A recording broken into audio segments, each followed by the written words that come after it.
Hi everybody, welcome back to my channel. In today's video, I had something really important that I would like to talk to you all about. For today, I will be talking about and discussing my personal experience being an autistic creator. This is something that I've been needing to talk about for quite a long time now, and I've continued putting off in fear of being judged or made fun of. But it is a part of me and it is part of who I am and it impacts my day-to-day life, and I wanted to talk about it on my channel. So without further ado, let's get started. One quick disclaimer though before we get started, I am not posting this video or discussing it in a way to gain sympathy or a whole bunch of people feeling bad for me. That is not my intention at all. I just wanted to be open and honest about how this impacts me. I was talking to a moderator of mine recently and gave an analogy to describe the best I can how it feels being an autistic creator surrounded by neurotypical creators.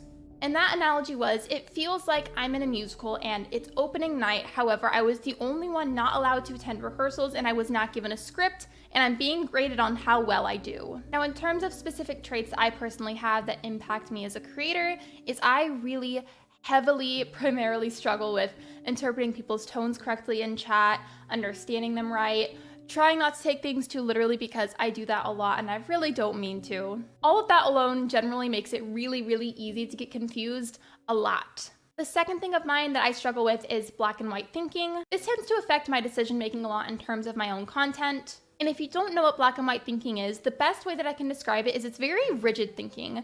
So things being in black and white, it's either this one thing or it's this other thing, and there's no in between. So it's either this one extreme thing or this other extreme thing. And it really heavily impacts the way that I think and the way that I feel. The third thing that I struggle with a lot is masking. If you don't know what masking is, specifically with autistic people, is it basically is a thing that you do either subconsciously, intentionally, or both. Maybe it's just a habit that you have, and you do that as a way to appear and seem neurotypical.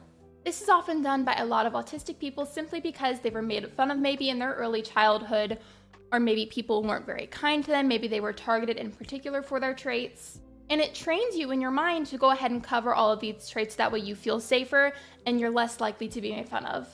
However, in doing so, it kind of just saps up all of your energy. So if you can imagine like a big sponge, hypothetically of course, a big sponge coming in and absorbing all of your energy and then taking that away, that's kind of how it feels after a live stream if I've been masking that whole time. The second it's over, I drop the mask and I am just exhausted. When I say this, I do not speak for other people. I simply am speaking for myself here and my own experience and how I feel. The reason that I mask is purely out of habit. I've done it since I was a child. I was diagnosed very late in life and was not informed until years later.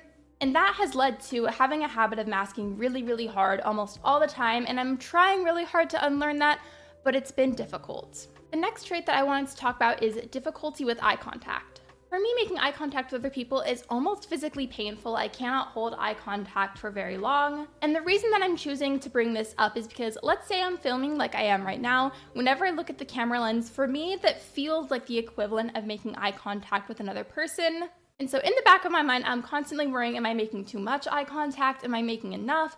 Does it actually look like I'm looking directly in the center like I should be, so it looks like I'm making eye contact with you guys? And it's just that constant cycle of worrying if it's the right level of eye contact. And struggling with eye contact is actually a fairly common trait with autistic people, which is why a lot of us tend to mask in social situations. People are not always very kind whenever you can't make eye contact, as it is often taken as a sign of disrespecting someone or not being nice to them, or maybe people interpret that as you don't like them, when in reality you really do and you're very invested in the conversation. You just simply can't look the person in the eye. The next thing that I wanted to go over is autistic burnout.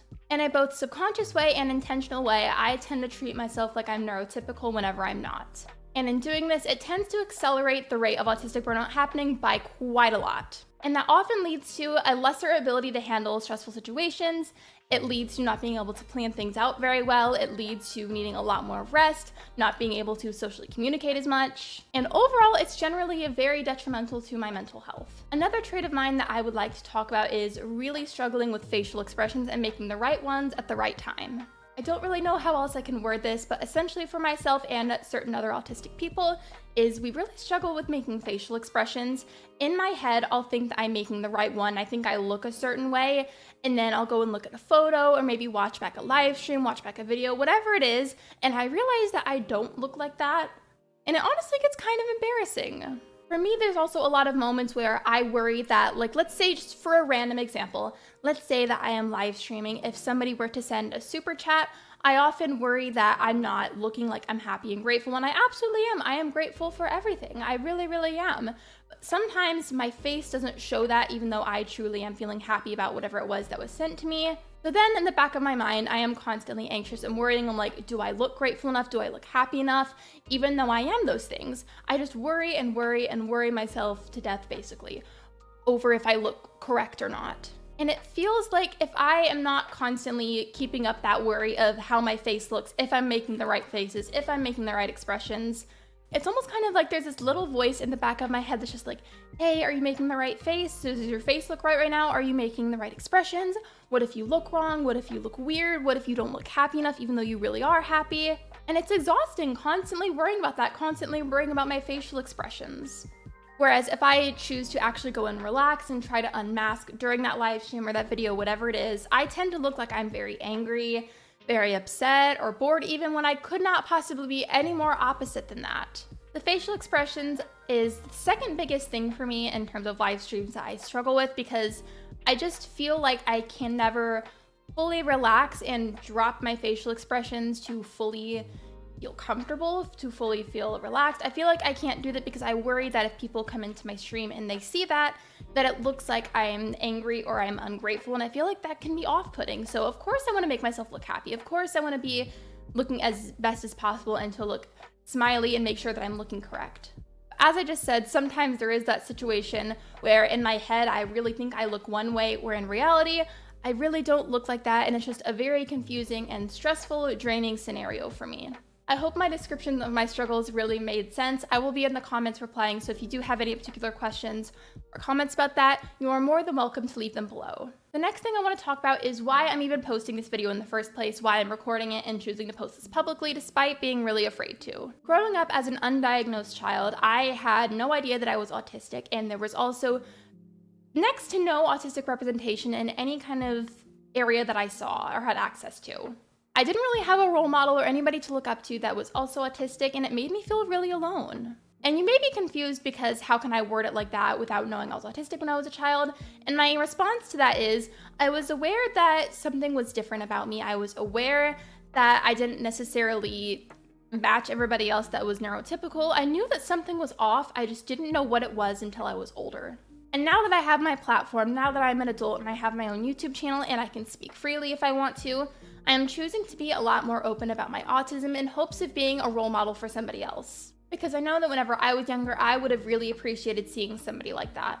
So my hope is, if you found this video, I hope that you have an open mind. I hope that maybe if you're a fellow creator that thinks you may be autistic, or you already know that you are, I hope that maybe you found this relatable. Whoever you are out there, I hope that I can be representation for you, and I hope that I'm able to prove to you that no matter if you are neurotypical, if you're neurodivergent, if you've got a certain other disability, if you've got a chronic illness, I hope that in some way, shape, or form, I can maybe inspire you or be representation. With that being said, thank you so much for watching my video. I really, really appreciate it. Be sure to subscribe if you haven't already, and I'll see you guys next time for another video.